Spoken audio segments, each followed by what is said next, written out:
Alright, well, had another video I was doing, but I screwed the pooch. So, I'm going to do this, and I've done this before. I want to do it again. Seems like a lot more people are kind of waking up to the idea of being dependent on the power grid and all that is kind of sometimes it's necessary, you know, like when you have the ability to get out and kind of take care of yourself, not be so dependent on the system. Anyway, so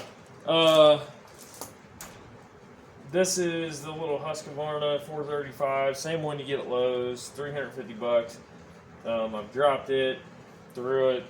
I mean, it's been a dandy good little saw. Needs a new bar, so it tends to want to cut a little crooked. But this is the Granberg Model G1012XT Precision Grinder Guided Chain Sharpener, and it's basically a little motor. It's got a spindle. The motor turns the belt, which in turn turns the spindle. And instead of wearing out your motor, they use that belt as your wear item.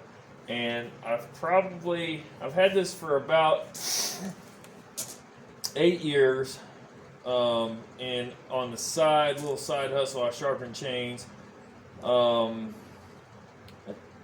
Last year I didn't really do many at all, but the year before I did about 600 chains total, give or take. Yeah, something like that. Like under 600, but above 500. So whatever. So this belt that's on here, I've replaced it one time. This belt has done probably 1,000 chains. I don't push hard. You don't anneal the steel with this. It uses a little bit. I get them at Ace. There's steel,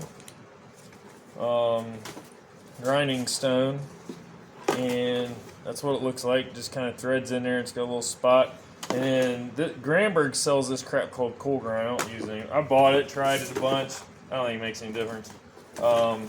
These are the little belts. I think they were $2 a piece. So the motor could go bad, obviously. I don't think it really will, but I kind of want to get a spare whole thing here. This will probably never wear out. I put a little bit of oil on it periodically. But yeah, so it just hooks into a 12-volt battery. It doesn't take a lot of power at all. Made in the USA, Vallejo, California. I don't know how much it draws, but it isn't much. I've ran it on a near flat battery, or like the little itty bitty batteries for game feeders and stuff. So basically, we'll switch here, and as far as I can tell, every last bit of it is made in the US. Wait a second. So here we go. 6 amps and 125 volts AC. So whatever. So basically, it's got these adjustments. And so this lowers, raises, and the whole point is to get it in there. That's what you're sharpening.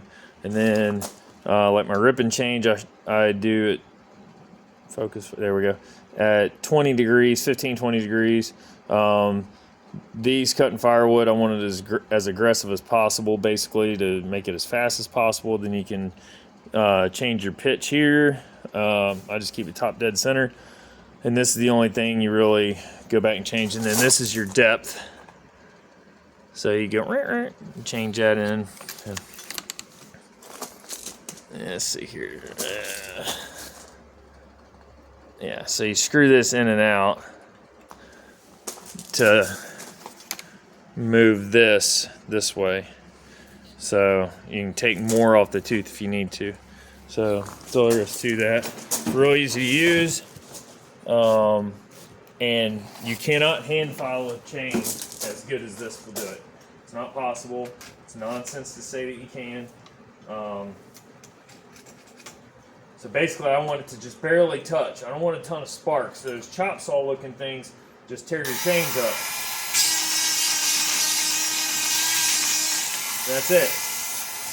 That's cat claw sharp. Cat claw. Now Project Farm did this one, and he also determined that it was top of the food chain.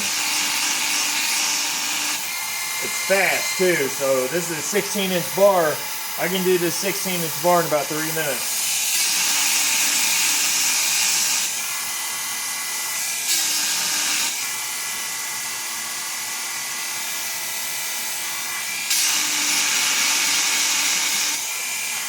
I'm barely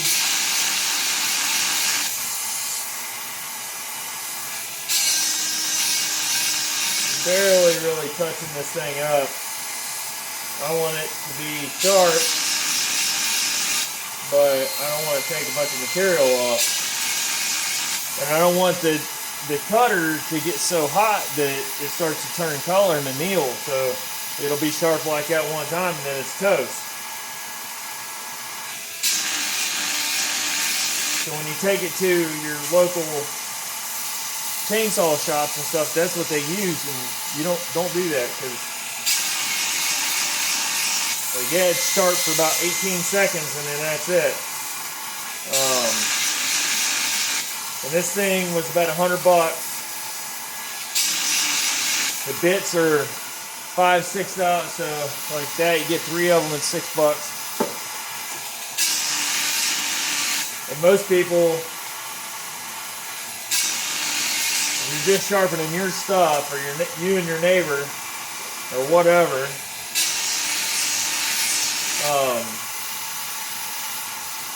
a pack of 3 will last years.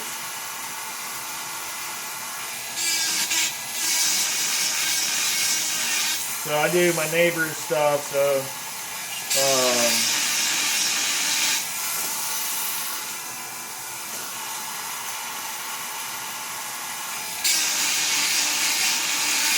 my neighbor across the road, he's older. He's about 80-something years old, still cuts his own firewood, and I sharpen his chain sometimes.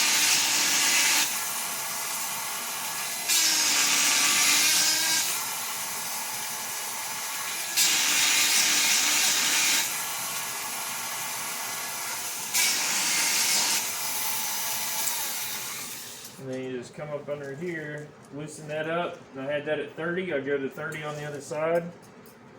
And that's all she goes. Sometimes you have to adjust this thing in some.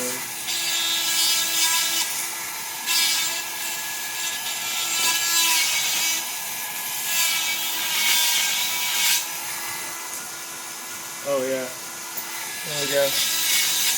Sometimes this thing walks a little bit. You don't get him wicked tight.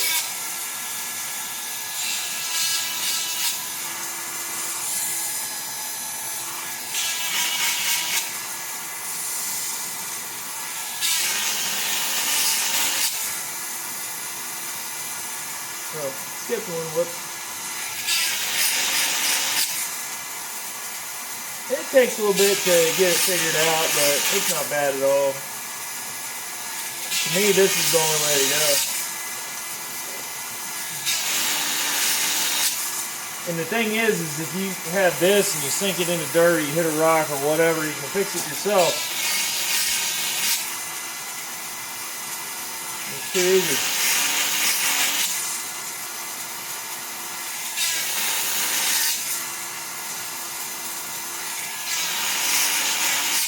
Basically, you just tell which one you hit by how clean it is. Or you can mark it with a Sharpie wherever you start. But unless I'm on a big long chain, I don't really need to do that anymore.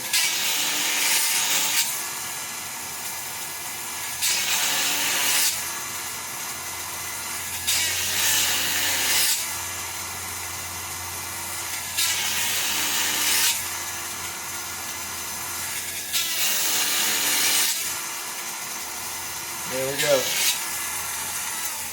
So that's that. That thing's stupid short. And then I just unhook it from a battery. And that's it. Yeah. I mean, this chain's getting toward the end of its life, but it's still got a little bit on him. But that's all there is to it. Too easy. And these 16-inch chains now up the road are $12 to sharpen or $15 to buy.